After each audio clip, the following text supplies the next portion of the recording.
Role তো আমরা সবাই খাই, কিন্তু মিষ্টি রোল কেউ কি কখনো খাইছে? আমার তো মনে হয় না। আসসালামু আলাইকুম, welcome back to my channel Claudia Noor. আমি মুসলিমা রহমান। আজকে আপনাদের জন্য খুবই স্পেশাল একটা ইউনিক রেসিপি মিষ্টি রোল নিয়ে আসলাম। এটা এতটা মজার, এতটা ক্রিস্পি। তাহলে চলেন কিভাবে এটা বানাবো। প্রথমে পুরটা তৈরি করে নেওয়া যাক। প্রথমে একটা প্যান গরম করে দিয়ে দিচ্ছি 1 কাপ কোরানো নারকেল। নারকেলটা ফ্রোজেন নারকেল প্যাকেটেরটা। এরপরে আমি এর ভিতরে দিয়ে দিলাম একটা তেজপাতা টুকরা করে কাটা। যেহেতু এটা ফ্রোজেন নারকেল, তাই প্যানটা একটু হালকা যখন গরম হয়েছে একটু ভাজা ভাজা করে নেব।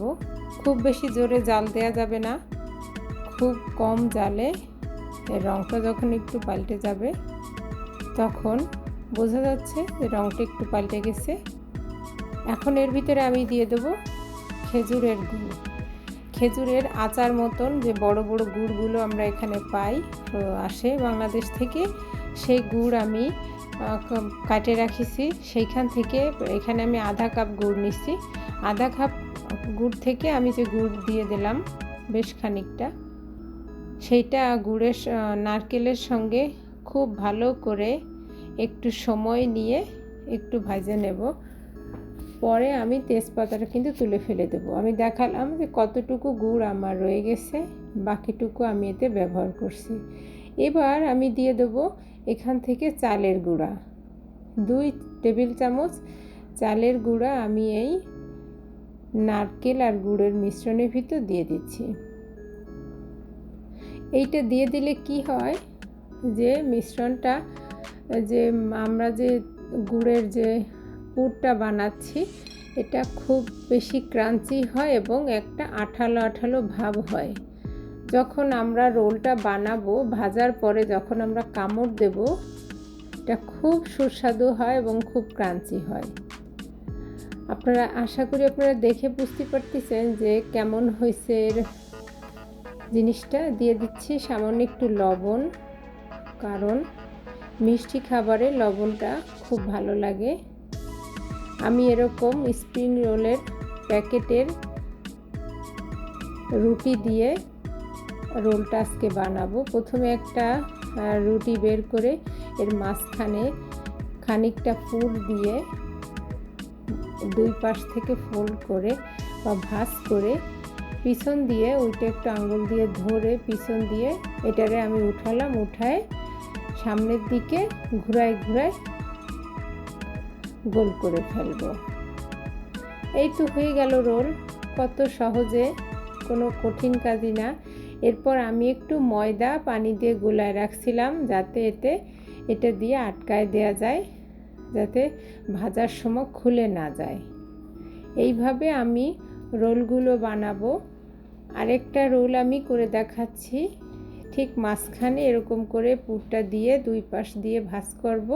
2 পাশ দিয়ে উঠাবো, উঠায় পিছন দিয়ে ভাঁজ দিয়ে তারপর এটারে আমরা গোল করে নেব। এই তো হয়ে গেল। কতক্ষণই বা লাগলো। আমি যতটুকু আমি 1 কাপের যে পুর বানাইছি তা দিয়ে আমার মোট 6টা রোল হলো। কারণ আমি পুর একটু বেশি করেই দিছি, যাতে ভালো লাগে কামড় দেওয়ার সময়। এই যে আমি 6টা রোল বানাই ফেললাম। এবার আমি দেখাচ্ছি কেমন করে রোলগুলোরে ফ্রোজেন করে রাখা যায়। এইভাবে একটা জিপলক ব্যাগের ভিতরে রোলগুলো রেখে মুখটা আটকায় দিয়ে রাখলে 4 থেকে 5 মাস পর্যন্ত যেমন রোল তেমনই থাকে।